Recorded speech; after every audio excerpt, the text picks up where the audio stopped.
జై గురుదత్త.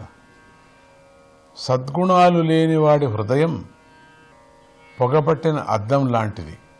అది విద్యలను స్థూలంగా గ్రహిస్తుంది, కానీ వాటి సారాన్ని తెలుసుకోలేదు. అలాంటి విద్య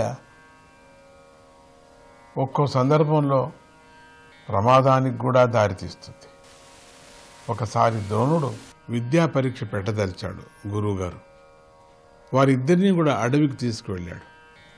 అడవిలో వారికి ఒక వింత దృశ్యం కనిపించింది. ఒక చిన్న బాలుణ్ణి బలవంతుడైనటువంటి ఒక యక్షుడు తరుముతున్నాడు, పట్టుకోవాలని ప్రయత్నిస్తున్నాడు.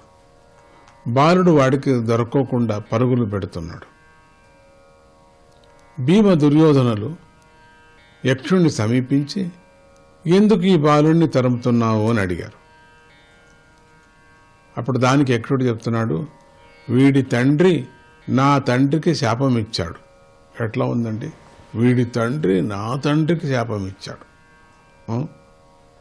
ఆ శాపం వల్ల నా తండ్రి చచ్చిపోయాడు. అందుకని నేను వీడిని పట్టుకొని చంపాలి, అప్పుడే నా పగ తీరుతుంది. అందుకని ఎంత వెంబడించినా వీడు నా చేతికి దొరకటం లేదు కదా.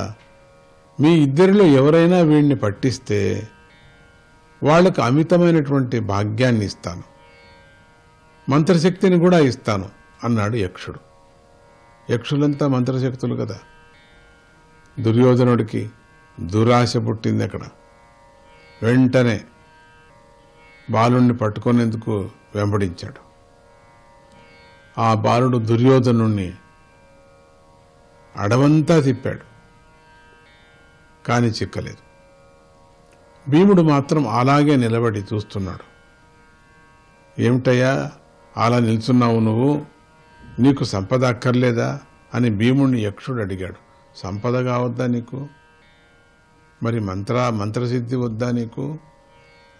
కిటుకులు వద్దా నీకు యుద్ధంలో? మరి నువ్వు ఎందుకు ఇట్లా నిల్చున్నావు? తండ్రి ఇచ్చిన శాపానికి ఆ పిల్లవాడు ఏం చేస్తాడు?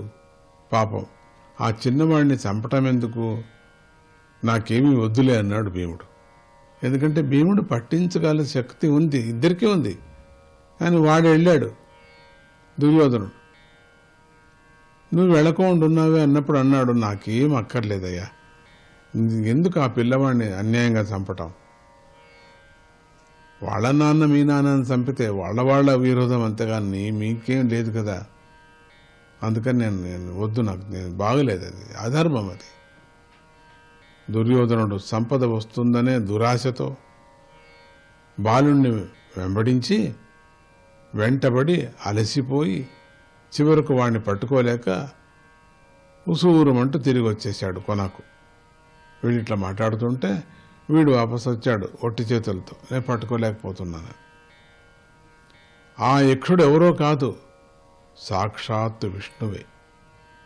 అప్పుడు తన నిజరూపంతో దర్శనమిచ్చి, మీ ఇద్దరిలో ఎంత తేడా ఉందో గమనించారా? భీముడు తనకు దైవకృప వల్ల కలిగింది చాలు అనుకున్నాడు.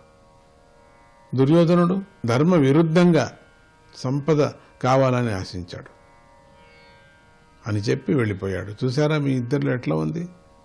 మీరు అనుకున్నారు నాకెందుకు తేడా, వాడికెందుకు తేడా అని. మీ ఇద్దరు కూడా విద్యలు నేర్చుకున్నారు, బాగుంది. కానీ తేడా చూసారా మీ ఇద్దరిలో ఎట్లా ఉంది? మీకు మాత్రం ఒకే గురువు, ఒకే వంశంలో పుట్టిన వాళ్ళు. మరి ఎట్లా, మరి ఎందుకు ఇట్లయినారు మీరు?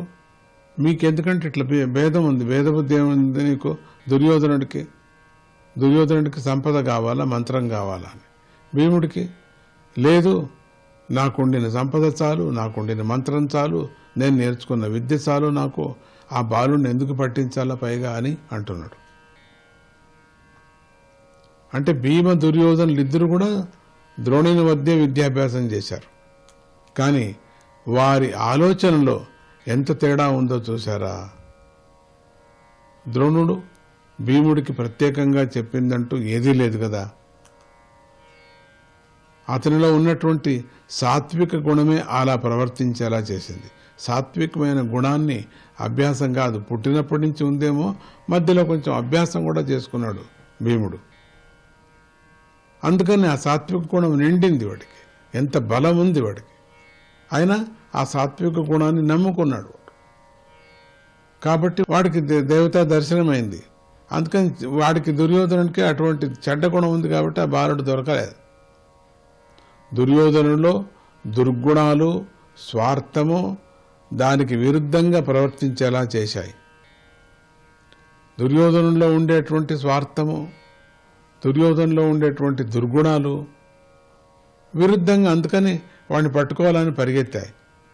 బాలేదు కదా. జై గురుదత్త.